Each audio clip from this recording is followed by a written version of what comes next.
저는 1950년대 작은 시골 마을에서 태어났습니다. 그때만 해도 우리 동네는 전기도 제대로 들어오지 않던 가난한 곳이었죠. 지금처럼 아스팔트 도로도 없고 흙먼지 날리는 비포장도로가 전부였어요. 어머니는 저를 홀로 키우셨습니다. 아버지는 제가 5살 때 광산 사고로 돌아가셨어요. 그날의 기억은 흐릿하지만 온 마을이 울음바다가 되었던 것만은 선명히 기억납니다. 아버지가 돌아가신 후 어머니는 마을 부잣집들의 빨래와 청소를 하시며 저를 키우셨어요. 손이 갈라지고 트도록 일하셨던 어머니의 모습이 지금도 눈에 선합니다. 겨울이면 얼음장 같은 냇가에서 빨래를 하셔서 손가락이 퉁퉁 부어오르곤 했죠. 그래도 어머니는 항상 웃으셨습니다. 민우야, 힘든 것은 잠시일 뿐이야. 내가 잘 자라는 모습을 보는 게 엄마의 행복이란다. 초등학교 4학년 11살이었던 어느 봄날이 아직도 선명하게 기억납니다. 그날따라 유난히 맑았던 하늘, 교실 창문으로 들어오던 따스한 햇살, 벚꽃이 만개해서 분홍빛 꽃잎이 바람에 흩날리던 날이었죠. 하지만 그 아름다운 날은 제 인생에서 가장 모욕적인 순간 중 하나가 되었어요. 야, 꺼지. 오늘은 또 무슨 쓰레기를 먹냐? 준호의 날카로운 목소리가 점심시간에 교실을 가로질렀습니다. 준호는 우리 마을 지주의 아들이었어요. 반짝이는 가죽 구두, 항상 깨끗한 교복, 그리고 매일 고기 반찬이 가득한 도시락. 준호에게는 모든 것이 있었죠. 그는 항상 친구들을 거느리고 다녔고 선생님들에게도 귀여움을 받는 아이였습니다. 반면에 저는 낡은 교복에 맨발로 학교에 다니는 불쌍한 아이였어요. 그냥 내 것이나 먹어. 고개를 푹 숙인 채 작은 목소리로 대답했습니다. 목 안쪽이 뜨겁게 달아오르고 귀까지 빨갛게 달아올랐어요. 어머니가 새벽에 일어나 정성껏 싸주신 도시락. 김치와 계란 프라이가 전부였지만 그것만으로도 저는 감사했어요. 어머니가 밤새 이웃집 아픈 아이를 돌보고 오셔서 피곤하신 몸으로 준비해 주신 도시락이었으니까요. 사실 전날 밤 어머니가 열이 나서 쓰러지셨지만 그래도 아침이면 어김없이 도시락을 싸주셨던 겁니다. 이게 도시락이냐? 내 어미는 이런 것밖에 못 사주나? 우리 집 개도 이것보단 잘 먹는다. 불쌍하다. 정말 불쌍해. 준호가 제 책상으로 다가왔습니다. 주변의 아이들은 숨죽여 지켜보고 있었죠. 누구도 준호에게 맞서려 하지 않았어요. 그의 아버지는 마을에서 가장 영향력 있는 사람이었고 선생님들조차 그에게 함부로 대하지 못했으니까요. 저도 마찬가지였습니다. 마주친 눈빛들 속에는 동정과 두려움이 섞여 있었어요. 가슴 속에서는 분노가 끓어올랐지만 표현할 수 없었습니다. 그래도 이건 엄마가 새벽부터 일어나서 말을 끝내기도 전에 준호의 손이 제 도시락을 쳐냈어요. 순식간에 도시락이 바닥에 나뒹굴고 김치와 밥알이 교실 바닥에 흩어졌습니다. 시간이 멈춘 것 같았어요. 준호는 그것도 모자라 발로 밟아버렸죠. 밥알과 김치가 그의 깨끗한 구두 밑에서 으깨졌어요. 그 소리가 지금도 귓가에 울리는 것 같습니다. 거지한테는 이 정도면 충분하지? 멍청한 놈. 너 같은 놈은 평생 이렇게 살 거야. 가난뱅이 주제에 공부는 무슨 공부. 너는 평생 남의 신발이나 닦는 놈이 될 거라고. 교실이 조용해졌어요. 아이들의 웃음소리, 수군거림, 모든 것이 정지된 듯 했습니다. 저는 바닥에 흩어진 밥알을 바라보며 눈물을 참았어요. 그것은 단순한 음식이 아니었습니다. 어머니의 사랑과 희생이었죠. 주먹을 꽉 쥐었지만 아무것도 할 수 없었습니다. 제 안에서는 무언가가 천천히 깨어지고 있었어요. 자존감이었을까요? 아니면 인내심이었을까요?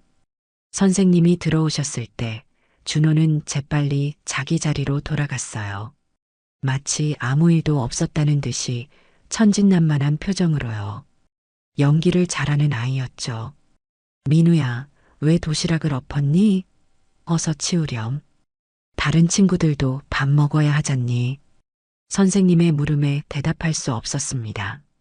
고개를 푹 숙인 채 바닥만 바라봤죠. 담임 선생님은 늘 그랬어요.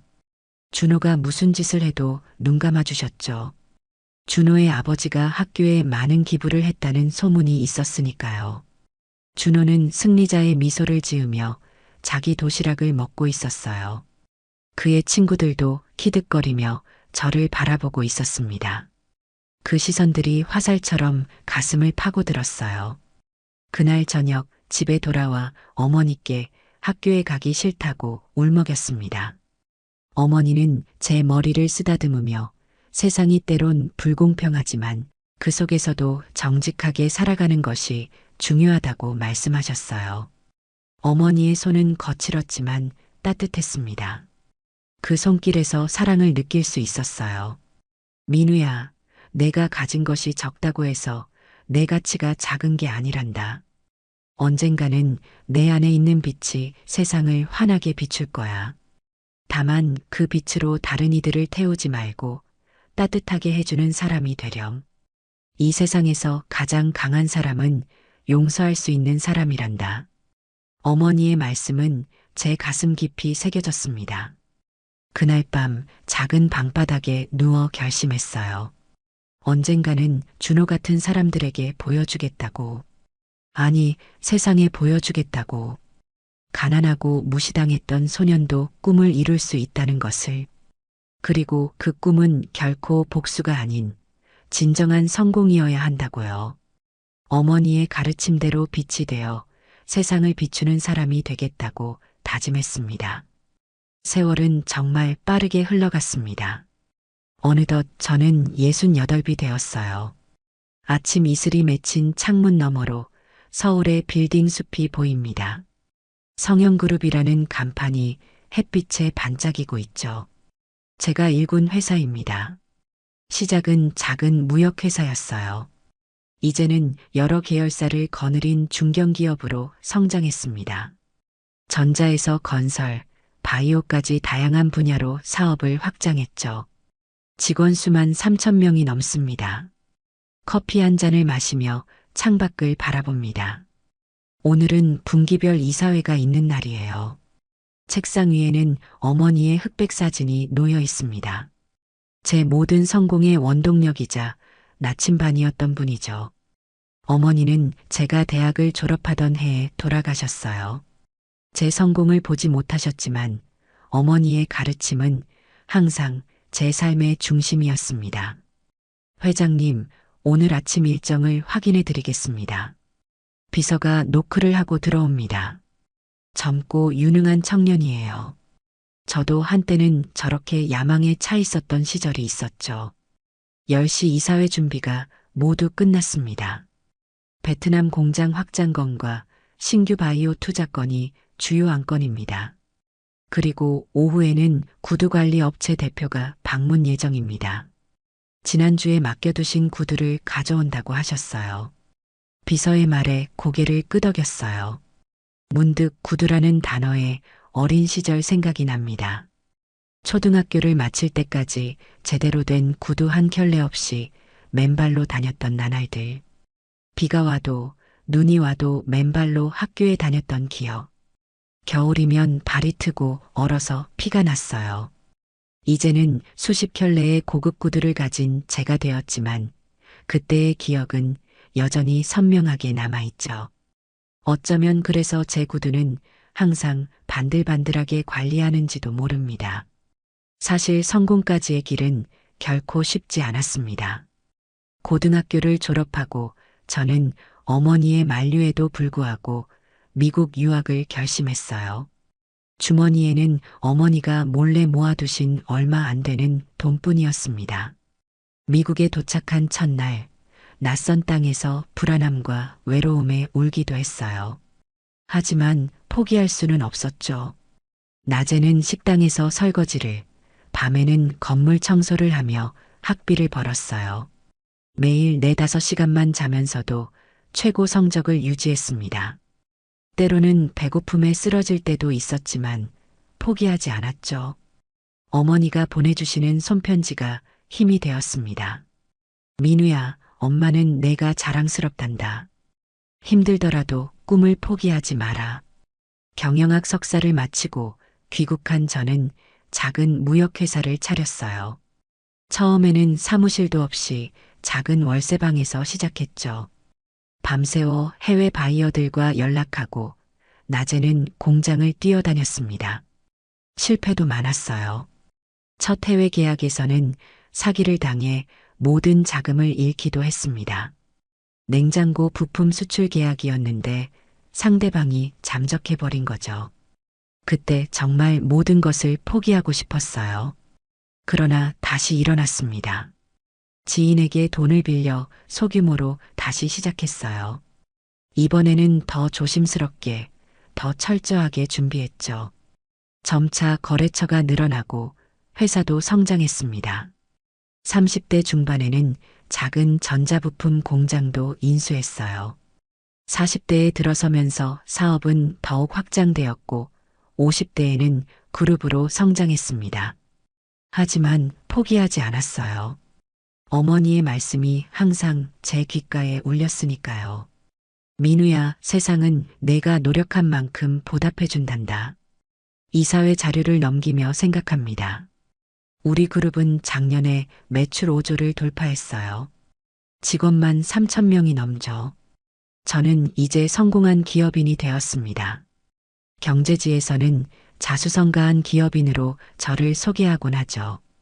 하지만 가끔은 그 작은 시골 마을에 가난했던 소년이 꿈꾸던 것이 이런 성공이었나 스스로에게 묻곤 해요.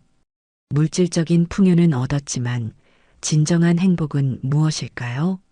아내는 15년 전 암으로 떠났고 딸 유진만이 제 곁에 남아 있습니다. 이사회는 예상대로 순조롭게 진행되었습니다. 새로운 해외 투자권에 대한 논의가 활발했어요. 저희 그룹의 베트남 공장 확장 계획에 이사들의 의견이 분분했지만 결국 저의 결정에 따라 투자를 진행하기로 했죠. 일부 이사들은 경기 불황을 이유로 확장을 미루자고 했지만 저는 위기가 곧 기회라고 믿었습니다. 회의가 끝나고 사무실로 돌아와 잠시 휴식을 취했어요. 창밖으로 서울의 풍경을 바라보며 생각에 잠겼습니다. 그때 비서가 다시 들어왔습니다. 회장님, 구두관리 업체의 준호 대표님이 오셨습니다. 지난주에 맡기신 구두를 가져오셨어요. 제 심장이 잠시 멈춘 듯 했어요. 준호라는 이름은 흔하지 않습니다. 설마 그 준호일까요? 50년도 더 지난 일인데. 그동안 많은 사람을 만났지만 어린 시절의 기억은 특별히 선명하게 남아 있었습니다. 특히 그날의 모욕감은 시간이 지나도 희미해지지 않았어요. 들어오시라고 하세요. 목소리를 가다듬으며 말했습니다. 문이 열리고 한 노인이 들어왔어요. 흰 머리에 약간 구부정한 체격. 깔끔한 정장을 입고 있었지만 옷은 다소 낡아 보였어요. 하지만 여전히 단정한 옷차림이었죠. 그는 공손히 인사를 했습니다. 안녕하십니까, 회장님. 구두관리사 준호입니다. 그 순간 50년 전의 기억이 물밀듯이 밀려왔습니다. 교실 바닥에 흩어진 밥알, 준호의 조롱 섞인 웃음, 그날의 모욕감. 하지만 지금 제 앞에 서 있는 사람은 완전히 다른 모습이었어요. 주름진 얼굴, 허리 숙인 자세, 그리고 무엇보다 그 눈빛에서 느껴지는 삶의 무게.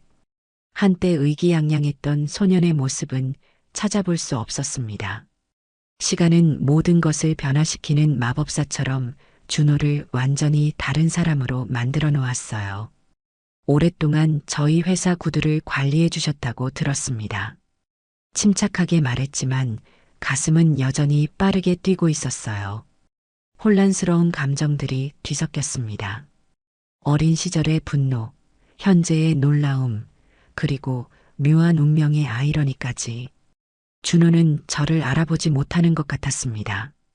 그도 그럴 것이 저는 더 이상 가난하고 초라한 시골 소년이 아니니까요.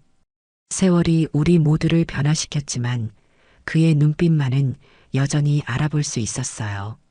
그 자신감 넘치던 눈빛은 이제 겸손함과 피로감으로 대체되었습니다.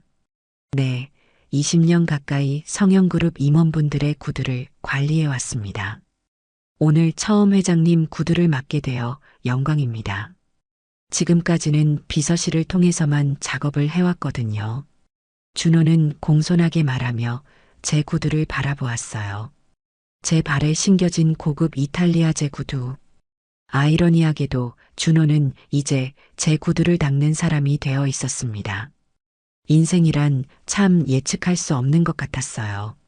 한때 저를 평생 남의 신발이나 닦는 놈이라고 조롱했던 사람이 정작 제 구두를 관리하는 사람이 되다니. 이것이 복수라면 너무 완벽한 복수였죠. 하지만 묘하게도 기쁨보다는 복잡한 감정이 들었습니다.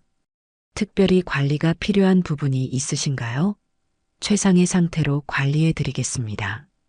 저희는 전통 방식으로 가죽을 다듬고 특별한 오일로 광택을 내는 방식을 고수하고 있습니다. 이탈리아 장인에게 배운 기술이라 자부심을 가지고 있습니다. 준호가 묻자 저는 잠시 생각에 잠겼어요. 그에게 제 정체를 밝혀야 할까? 아니면 그냥 모른 척해야 할까? 복수하고 싶은 마음과 동정심 사이에서 갈등했습니다. 어쩌면 지금이 50년 전의 모욕을 되갚을 수 있는 완벽한 기회일지도 모릅니다. 한마디면 됩니다. 준호 씨 기억하나요? 동석 초등학교에서 제 도시락을 바닥에 던졌던 일을. 그 말 한마디로 그를 무너뜨릴 수 있었어요. 하지만 어머니의 가르침이 떠올랐어요. 진정한 강함은 용서할 수 있는 마음에서 온단다. 아니요, 평소처럼 해주시면 됩니다. 구두는 사람의 품격을 나타낸다고 하죠. 준호 씨의 기술을 믿습니다. 결국 평범하게 대답했어요. 준호는 고개를 숙이고 제 구두를 받아들었습니다. 그의 손이 약간 떨리는 것이 보였어요. 나이 탓일까요? 아니면 다른 이유가 있을까요? 손등에는 오랜 세월 일해온 흔적이 역력했습니다. 갈라진 피부, 굳은 살이 박힌 손가락. 그 손은 많은 이야기를 담고 있었어요. 내일 아침에 깨끗이 관리해서 가져다 드리겠습니다. 저희 가게에서 직접 손질해서 가져오겠습니다. 성형그룹의 회장님 구두인 만큼 특별히 신경 쓰겠습니다. 준호가 물러나자마자 저는 비서를 불렀습니다. 마음속에서는 여전히 복잡한 감정이 소용돌이쳤어요. 호기심, 분노, 연민이 뒤섞여 있었습니다. 준호 씨에 대해 더 자세히 알아봐 주세요. 개인 정보와 회사 상황, 가족관계까지 모두요. 특히 그분의 과거에 대해서도 알고 싶습니다. 고향이 동성면이라고 하셨는데 혹시 학창시절 기록도 찾을 수 있을까요? 비서는 의아한 표정을 지었지만 곧 고개를 끄덕였어요. 제 요청이 이상하게 들렸겠지만 비서는 언제나처럼 질문 없이 업무를 수행했습니다. 네, 회장님. 최대한 빨리 정보를 수집해 보겠습니다. 개인정보다 보니 한계가 있을 수 있지만 가능한 모든 루트를 통해 알아보겠습니다. 비서가 나간 후 창밖을 바라보며 생각에 잠겼습니다. 세상은 참 이상하게 돌아가는군요. 어린 시절 저를 괴롭혔던 사람이 이제는 제 구두를 관리하는 사람이 되다니. 이것이 성공의 맛일까요? 아니면 인생의 아이러니일까요? 머릿속에서는 어린 시절의 기억들이 영화처럼 재생되었어요. 준호의 웃음소리, 바닥에 흩어진 밥알, 어머니의 슬픈 눈빛. 저녁이 되어 집으로 돌아가는 길 차 안에서 어머니 생각이 났습니다. 어머니는 제가 대학을 졸업하시던 해에 돌아가셨어요. 제 성공을 보지 못하셨죠. 하지만 어머니의 가르침은 항상 제 삶의 나침반이 되었습니다. 어머니는 끝까지 미움을 미움으로 갚지 말라고 하셨어요. 그것이 얼마나 어려운 일인지 이제야 진정으로 이해하게 되었습니다. 원한은 또 다른 원한을 낳을 뿐이란다. 진정한 강함은 용서할 수 있는 마음에서 온단다. 어머니의 말씀이 귓가에 울렸어요. 그날 밤 오랜만에 편안한 잠을 이루지 못했습니다. 어린 시절의 기억과 현재의 상황이 뒤섞여 꿈에서도 저를 괴롭혔어요. 꿈에서는 어린 준호가 저의 구두를 닦고 있었고 저는 어린아이가 되어 그를 내려다보고 있었습니다. 그리고 어머니가 멀리서 저를 바라보며 슬픈 눈으로 고개를 저었어요. 새벽녘에 식은땀을 흘리며 잠에서 깼습니다. 다음 날 아침 비서가 준호에 대한 조사 결과를 가져왔습니다. 파일을 열자 놀라운 사실이 눈에 들어왔어요. 제가 알던 것보다 훨씬 더 복잡한 사연이 있었습니다. 운명의 실타래는 제가 상상했던 것보다 훨씬 더 깊게 얽혀 있었습니다. 준호 씨의 가정사가 상당히 복잡합니다. 비서의 말에 집중했어요. 두꺼운 파일에는 준호의 인생이 담겨 있었습니다. 한때 부유했던 그의 가문은 준호의 아버지가 사업 실패와 도박 중독으로 몰락했다고 해요. 더 충격적인 것은 준호의 아버지가 바로 제 아버지가 일하던 광산의 안전관리자였다는 사실이었습니다. 그 광산에서 일어난 사고로 제 아버지를 포함한 여러 광부들이 목숨을 잃었죠. 저는 숨이 막히는 듯한 기분이 들었어요. 운명이 이렇게 얽혀 있다니. 준호 씨의 아버지는 사고 후 자책감에 시달리다 결국 알코올 중독자가 되셨고 10년 후 자살로 생을 마감하셨습니다. 그 후 준호 씨 가족은 완전히 몰락했어요. 재산은 모두 날아갔고 마을에서도 외면받았다고 합니다. 비서의 말이 계속 이어졌습니다. 제 머릿속에서는 퍼즐 조각이 맞춰지고 있었어요. 어쩌면 준호의 어린 시절 행동은 자신의 아버지에 대한 죄책감과 분노가 뒤섞인 결과였을지도 모릅니다. 저를 괴롭히는 것이 그 감정을 표출하는 방식이었던 거죠. 아버지가 자살한 후 준호 씨는 대학 진학도 포기하고 가족을 부양하기 위해 여러 일을 전전했다고 합니다. 공장 노동자, 택시 운전사, 심지어 노점상까지 해보셨대요. 그러다 우연히 이탈리아 구두장인을 만나 기술을 배우게 되었다고 합니다. 비서가 자료를 넘기며 말을 이어갔어요. 특히 그의 큰아들이 현재 불치병으로 투병 중이라고 해요. 희귀한 혈액암으로 치료비가 상당하다고 합니다. 40대 중반인 아들은 이미 수년간 투병 중이고 준호 씨가 모든 벌이를 치료비로 쓰고 있다고 해요. 그래서 나이가 많음에도 은퇴하지 못하고 일을 계속하는 것으로 보입니다. 마치 운명의 장난 같았습니다. 준호의 아버지는 비용 절감을 위해 광산 안전 조치를 소홀히 했고 그것이 제 아버지를 포함한 여러 광부들의 목숨을 앗아갔다는 거예요. 어쩌면 준호의 어린 시절 행동은 죄책감의 표현이었을지도 모릅니다. 자신의 아버지가 저지른 일에 대한 무의식적인 분노가 저를 향한 것일 수도 있었어요. 그리고 이제 그의 아들이 투병 중이라니 마치 세대를 넘어 이어지는 비극 같았습니다. 준호 씨의 구두관리 회사는 작지만 평판이 좋습니다. 그의 기술은 업계에서 최고로 인정받고 있어요. 하지만 아들의 병원비 때문에 경제적으로 매우 어려운 상황이라고 합니다. 최근에는 가게 월세도 밀려 퇴거 위기에 처해 있다고 하네요. 비서의 말을 듣고 있자니 가슴이 아팠습니다. 어쩌면 저희 모두가 같은 비극의 다른 얼굴일지도 모른다는 생각이 들었어요.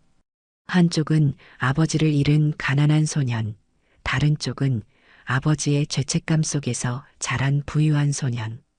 그리고 이제 역할이 완전히 뒤바뀌었습니다. 사무실 문이 노크 소리와 함께 열렸어요. 제 딸 유진이었습니다.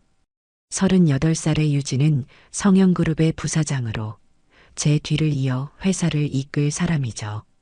유진은 저를 닮아 똑똑하고 야무졌지만 때로는 너무 냉정한 면도 있습니다. 그러나 그 속에는 따뜻한 마음도 가지고 있어요. 아버지, 괜찮으세요? 안색이 안 좋아 보여요. 아침부터 회의가 많으셔서 피곤하신가 봐요. 잠시 휴식을 취하시는 게 어떨까요? 유진은 항상 저를 세심하게 살피는 딸입니다. 저는 잠시 망설이다 그녀에게 모든 이야기를 털어놓기로 했어요. 어린 시절의 상처, 준호와의 재회, 그리고 방금 알게 된 복잡한 진실까지 말을 하면서도 제 목소리가 떨리는 것을 느꼈습니다.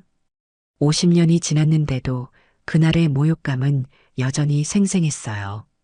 유진의 표정이 점점 굳어갔습니다. 그녀의 눈에서 분노가 일었어요.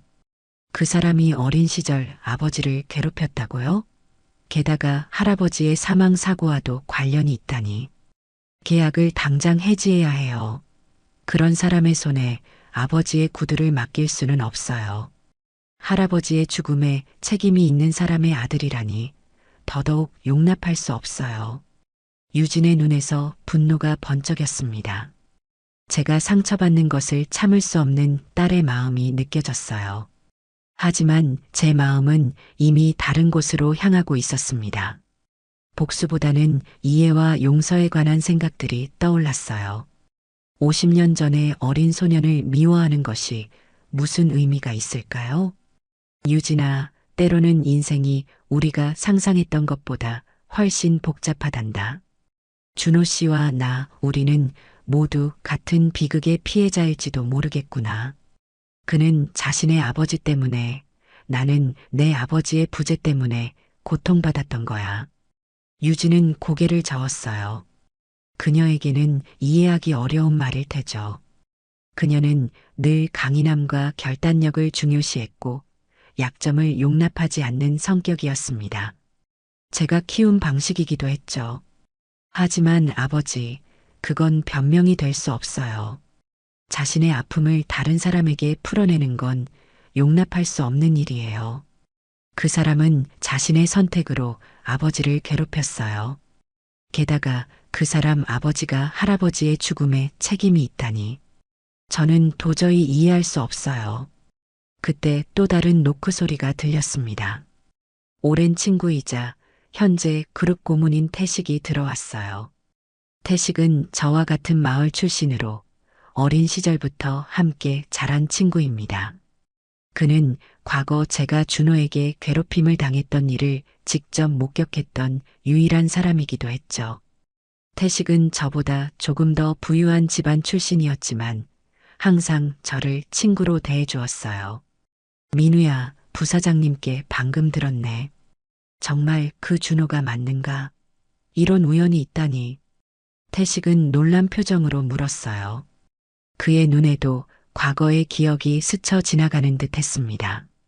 태식은 당시 준호의 괴롭힘을 말리려 했다가 함께 맞았던 기억도 있었을 겁니다. 맞아, 태식아. 50년 만의 재회지. 세상이 참 좁다는 걸 실감하는구나. 태식은 잠시 생각에 잠기더니 충격적인 이야기를 꺼냈습니다. 사실 내가 모르는 이야기가 있어. 준호도 사실은 피해자였어. 그의 아버지는 광산 사고 이후 완전히 다른 사람이 되었거든. 술에 의존하며 가족들에게 폭력을 휘둘렀다고 해.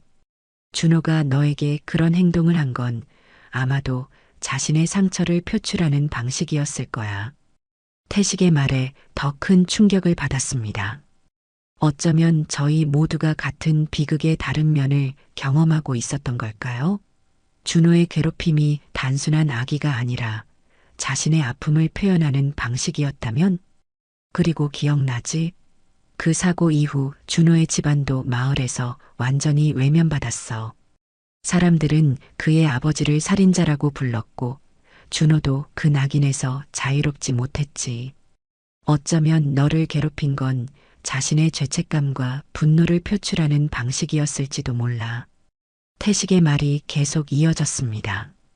유진은 불편한 표정으로 이야기를 듣고 있었어요. 그녀에게는 이해하기 어려운 상황일 테죠. 물론 그렇다고 내가 당한 일이 정당화되는 건 아니야. 하지만 인생은 때로 우리가 생각하는 것보다 훨씬 복잡하니까. 태식의 말은 제 마음속 무언가를 건드렸습니다. 어쩌면 준호와 저는 같은 비극의 다른 두 얼굴이었을지도 모릅니다. 한쪽은 아버지를 잃은 가난한 소년, 다른 쪽은 아버지의 죄책감 속에서 자란 부유한 소년. 운명은 참 아이러니하게도 저희를 다시 만나게 했네요. 회장님, 준호 씨가 구두를 가지고 왔습니다. 비서의 목소리에 생각에서 깨어났습니다. 유진과 태식도 자리에 앉아 준호가 들어오는 것을 지켜보았어요. 준호는 깔끔하게 손질된 제 구두를 들고 들어왔습니다. 그의 허리는 어제보다 더 굽어 보였어요. 삶의 무게가 그를 짓누르고 있는 듯 했습니다. 회장님, 구두 관리를 마쳤습니다. 특별히 뒤축 부분이 약간 닳아 있어서 추가 작업을 했습니다. 이제 새 것처럼 사용하실 수 있을 겁니다. 준호는 공손하게 구두를 내려놓았어요. 그의 손길은 거칠었지만 정성이 느껴졌습니다. 50년 세월의 흔적이 고스란히 담긴 손이었죠. 그 손에는 평생의 노동이 새겨져 있었습니다. 저는 구두를 받아들며 천천히 준호의 얼굴을 바라보았어요. 눈가의 주름, 햇볕에 그을린 피부, 그리고 무엇보다 눈에 서린 깊은 슬픔이 보였습니다. 혹시 동성면 출신이십니까? 갑자기 제가 물었습니다. 준호의 얼굴이 놀라움으로 물들었어요. 네, 그렇습니다만. 어떻게 아셨습니까? 제가 어디선가 말씀드렸나요? 거기 초등학교는 어디를 다니셨나요? 준호의 표정이 점점 혼란스러워졌습니다. 그는 저와 태식, 유진을 번갈아 바라보았어요. 긴장된 분위기가 사무실을 감쌌습니다. 동석 초등학교입니다. 하지만 회장님, 왜 갑자기 그런 질문을?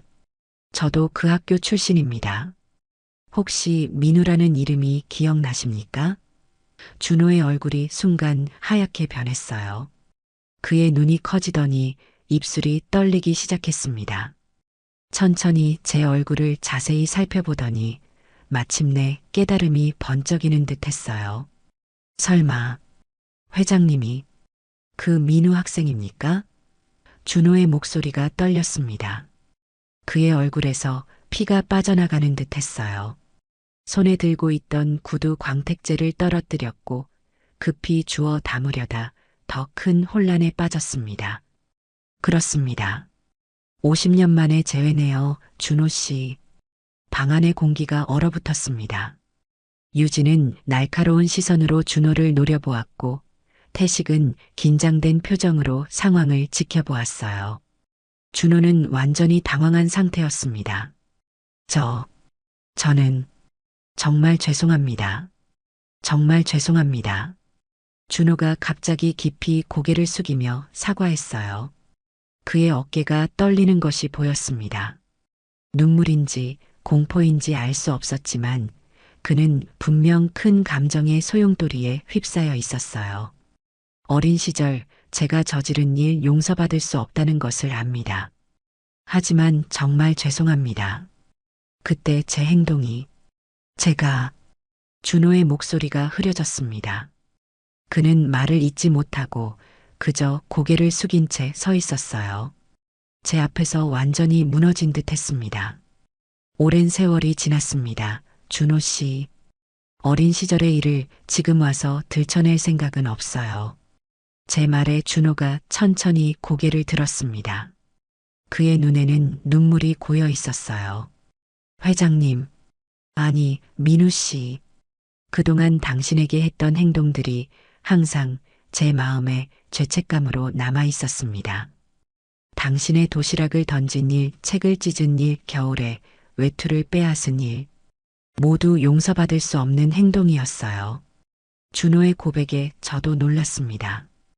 그가 모든 일을 기억하고 있다니요. 저는 많은 기억을 잊었는데 준호는 50년 동안 그 기억을 안고 살아왔던 겁니다. 그때 제 아버지는 광산 사고 이후 완전히 다른 사람이 되었어요. 매일 술에 취해 어머니와 저를 때렸죠. 너희도 고통받아야 한다며 폭력을 휘둘렀습니다. 제 분노와 혼란을 당신에게 풀었던 거예요. 변명의 여지가 없습니다. 정말 미안합니다. 준호의 고백은 계속되었습니다. 방 안의 모든 사람이 숨죽여 그의 이야기를 들었어요. 유진의 표정도 조금씩 변하기 시작했습니다. 제가 밟고 지나간 그 도시락. 그건 단순한 음식이 아니라 당신 어머니의 사랑이었을 텐데 그 후 당신이 얼마나 배고팠을지 생각할수록 죄송합니다. 준호의 눈에서 눈물이 흘러내렸습니다. 저는 갑자기 목이 메었어요. 50년 전의 그날이 선명하게 떠올랐습니다. 어머니가 밤새 일하고 새벽에 준비해 주신 도시락, 바닥에 흩어진 밥알, 그리고 배고픔을 참으며 집으로 돌아갔던 기억. 그날 저녁 어머니는 제가 도시락을 흘렸다는 말에 무언가를 눈치채셨는지 저에게 평소보다 더 많은 밥을 주셨습니다. 준호 씨, 앉으세요. 침묵을 깨고 제가 말했습니다. 준호는 망설이다가 천천히 자리에 앉았어요. 그의 얼굴에는 여전히 당혹감이 가득했습니다. 손은 미세하게 떨리고 있었고 이마에는 땀방울이 맺혀 있었어요.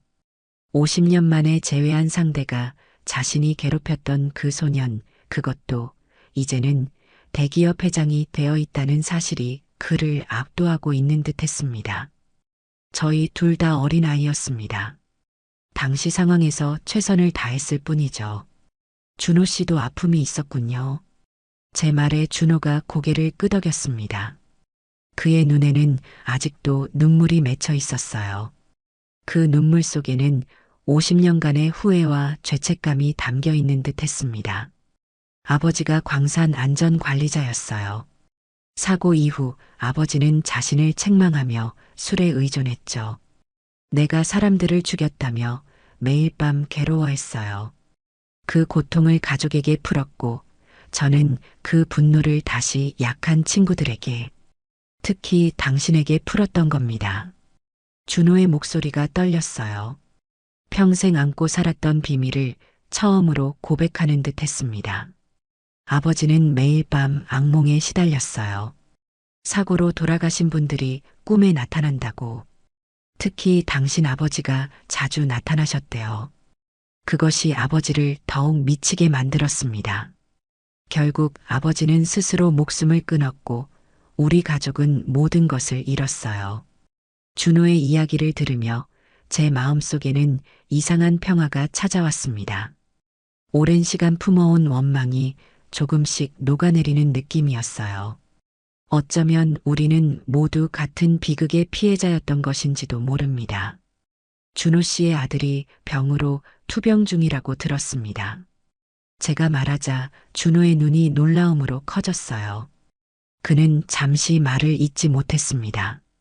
비서에게 조사를 지시한 것까지 알고 있다는 사실이 그를 당황하게 했을 겁니다. 어떻게 하셨습니까? 그것까지. 이건 단순한 우연이 아닌 것 같습니다. 운명이 우리를 다시 만나게 한 이유가 있을 거예요. 그때 유진이 끼어들었습니다. 그녀의 목소리는 조금 부드러워져 있었어요.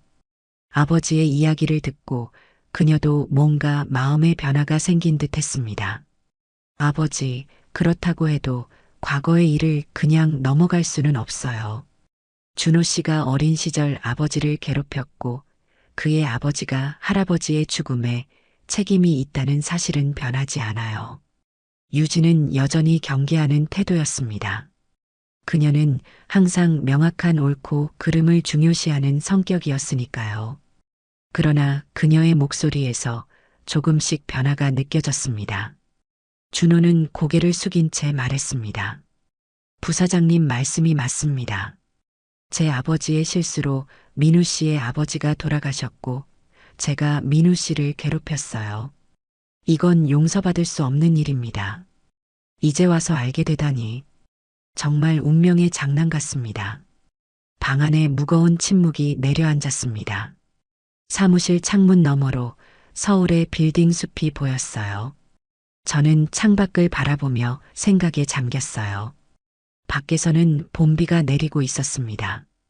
빗방울이 창문을 타고 흘러내리는 모습이 마치 시간의 흐름 같았어요. 50년이라는 세월이 흘렀지만 과거의 상처는 여전히 우리 모두의 삶에 영향을 미치고 있었습니다. 그리고 이제 그 상처를 치유할 시간이 온 것 같았어요. 준호 씨의 아들은 어떤 병으로 투병 중인가요? 제가 다시 물었습니다. 준호는 잠시 망설이다 대답했어요. 그의 눈에는 말할 수 없는 고통이 담겨 있었습니다. 희귀혈애감입니다. 5년째 투병 중이에요. 치료비가 많이 들지만 효과는 미미합니다. 의사들은 이제 시간이 얼마 남지 않았다고 해요. 준호의 목소리에서 깊은 슬픔이 느껴졌습니다. 부모로서 자식의 병을 바라보는 고통, 그것은 어떤 경험보다도 견디기 어려운 것임을 저도 알고 있었어요. 저도 아내가 암으로 투병할 때 같은 절망감을 느꼈으니까요. 아들이 발병한 직후에는 모든 치료법을 시도해 봤습니다. 해외 약품도 알아보고 민간요법까지 시도했어요. 하지만 병세는 점점 악화되었고 이제는 병원비 때문에 집도 팔았습니다. 현재는 작은 월세방에서 살고 있어요. 준호의 고백에 유진의 표정도 조금씩 누그러졌습니다. 그녀도 인간적인 공감을 느끼고 있었어요. 저희 병원은 어디인가요? 서울대학병원입니다. 하지만 이제는 할 수 있는 치료가 많지 않아요. 해외 치료도 알아봤지만 비용이 너무 높아서 미국에 새로운 임상시험이 있다고 하는데 가족 전체가 이민을 가야 하고 비용도 수억 원이 든다고 해서 엄두를 못 내고 있습니다. 준호의 말이 흐려졌습니다. 그의 어깨가 처지며 자식을 살리지 못하는 부모의 절망감이 그대로 전해졌어요. 저는 결심한 듯 말했어요. 우리 그룹은 의료재단과 협력 관계가 있습니다. 최고의 의료진을 연결해 드리겠습니다. 그리고 해외 치료가 필요하다면 그 비용도 지원하겠습니다. 준호의 얼굴에 놀라움이 번졌습니다. 그는 처음에는 제 말을 이해하지 못하는 듯 했어요.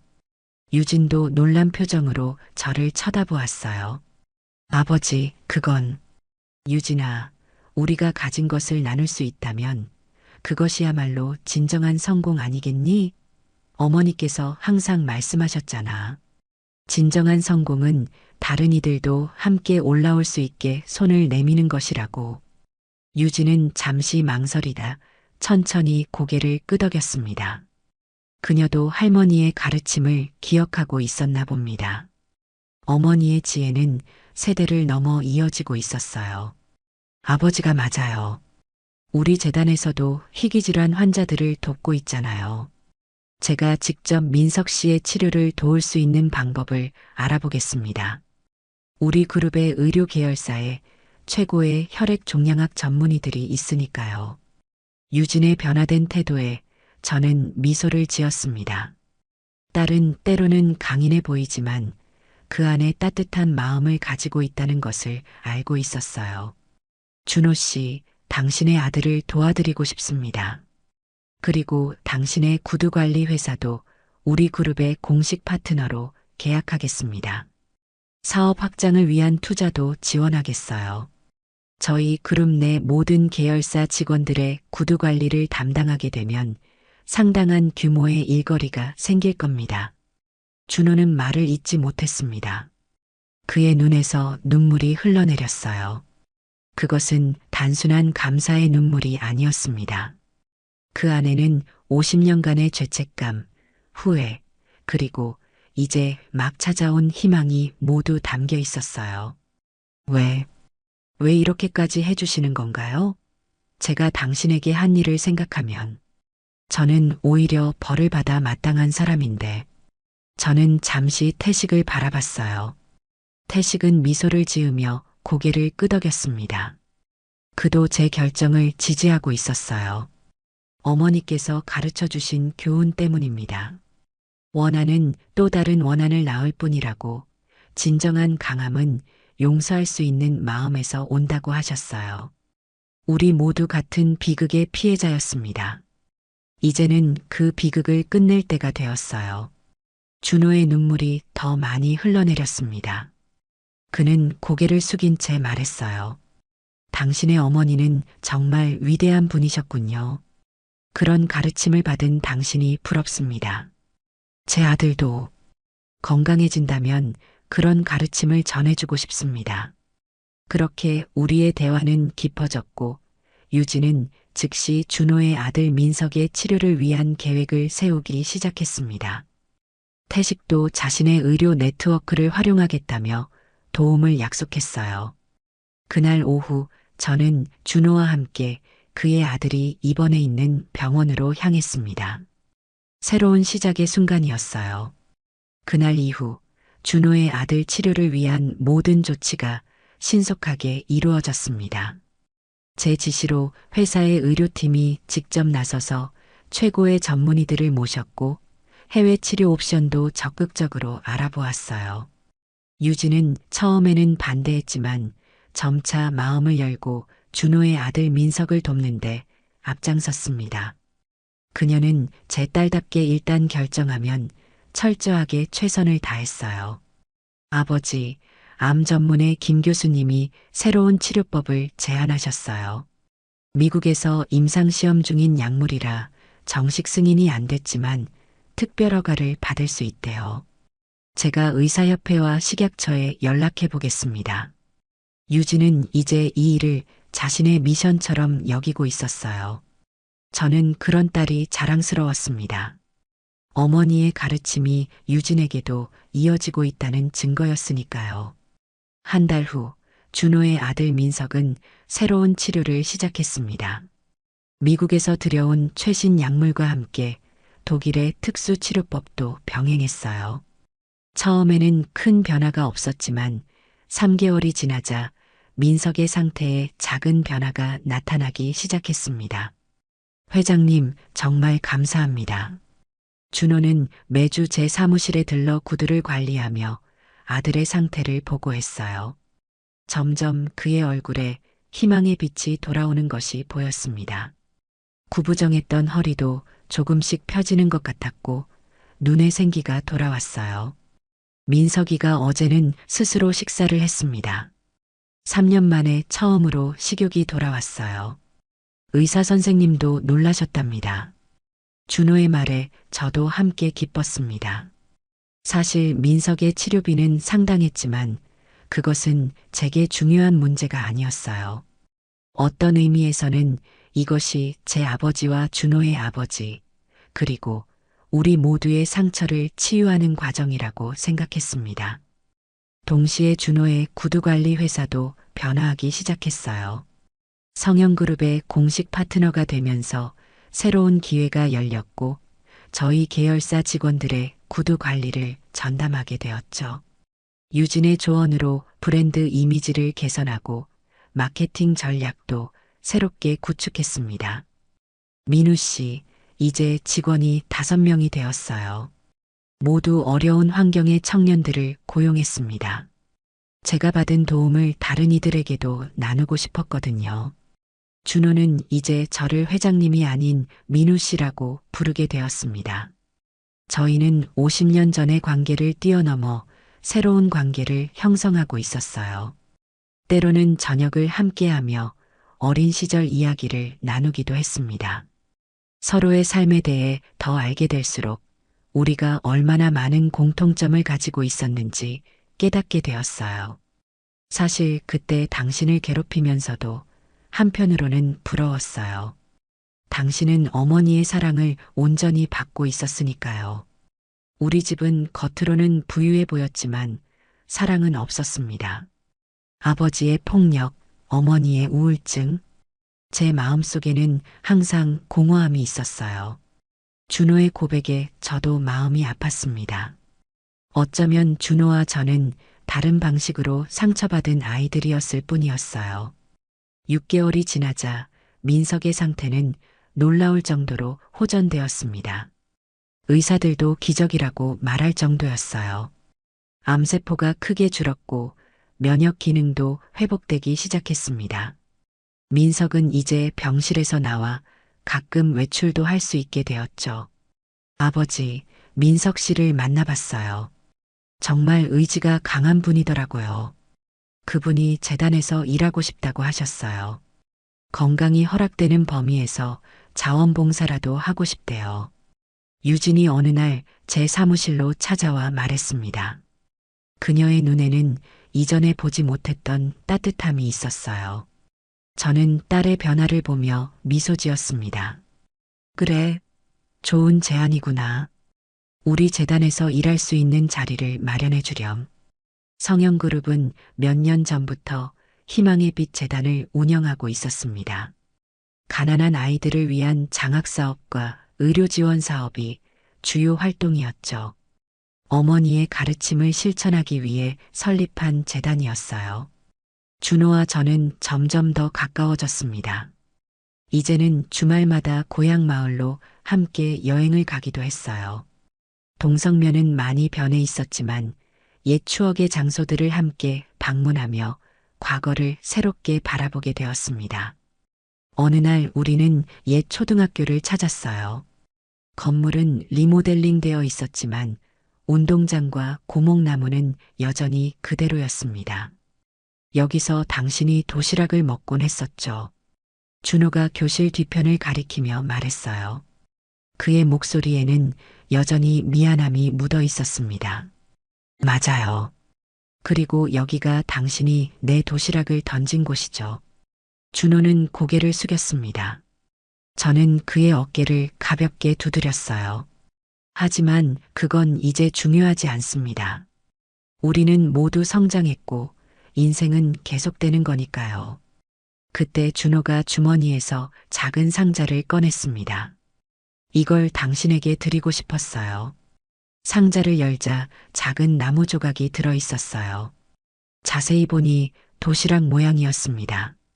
정교하게 조각된 작은 예술품이었어요. 제가 직접 만들었습니다. 치료를 받는 동안 목공 예술을 배웠거든요. 이것은 제 마음의 상처를 치유하는 과정이기도 했습니다. 용서를 구하는 마음으로 저는 그 작은 도시락 조각을 받아들고 깊은 감동을 느꼈습니다. 50년 전의 상처가 이제는 아름다운 예술품으로 승화된 것이었어요. 1년이 지난 어느 화창한 봄날, 저희는 고향 마을에 희망의 집을 개관했습니다. 가난한 아이들을 위한 교육시설이자 쉼터였어요. 준호의 아들 민석은 기적적으로 완치 판정을 받았고, 이제 재단의 중요한 일원으로 활동하고 있었습니다. 그는 자신의 경험을 바탕으로 투병 중인 아이들을 위한 프로그램을 개발했어요. 개관식에는 마을 주민들과 학생들이 모두 참석했습니다. 특별히 옛 담임 선생님도 오셨어요. 이제는 90세가 넘은 노인이 되셨지만 여전히 맑은 정신으로 저희를 기억하고 계셨습니다. 민우, 준호, 너희들이 이렇게 훌륭한 일을 함께 한다니 정말 자랑스럽구나. 선생님으로서 더 바랄 것이 없다. 선생님의 눈에는 눈물이 고여 있었어요. 어쩌면 선생님도 과거에 대한 미안함이 있으셨을지도 모릅니다. 준호의 행동을 제대로 제지하지 못했던 것에 대한 후회랄까요? 선생님, 모든 것은 다 이유가 있었던 것 같습니다. 어쩌면 이런 상처가 있었기에 저희가 더 단단해질 수 있었는지도 모르겠어요. 제 말에 선생님은 고개를 끄덕이셨습니다. 유진과 민석은 희망의 집 운영을 함께 맡게 되었어요. 둘은 일하면서 자연스럽게 가까워졌고 서로에게 특별한 감정이 생겨났다는 것을 누구나 알 수 있었습니다. 6개월 후 그들은 약혼을 발표했어요. 운명이라고밖에 설명할 수 없는 일이었습니다. 아버지, 정말 괜찮으신가요? 민석 씨 아버지가. 그러니까 유진이 조심스럽게 물었을 때 저는 미소를 지으며 대답했습니다. 과거는 중요하지 않아.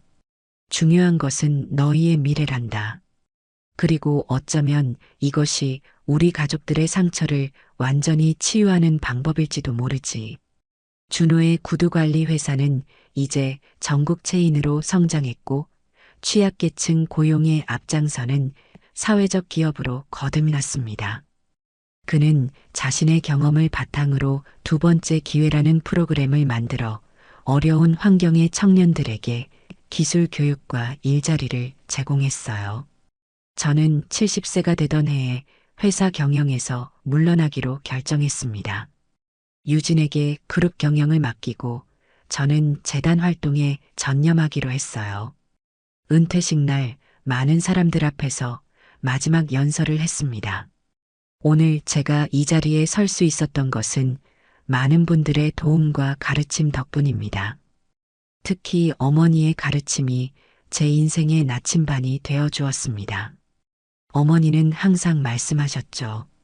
진정한 성공은 높은 자리에 오르는 것이 아니라 다른 이들도 함께 올라올 수 있게 손을 내미는 것이라고.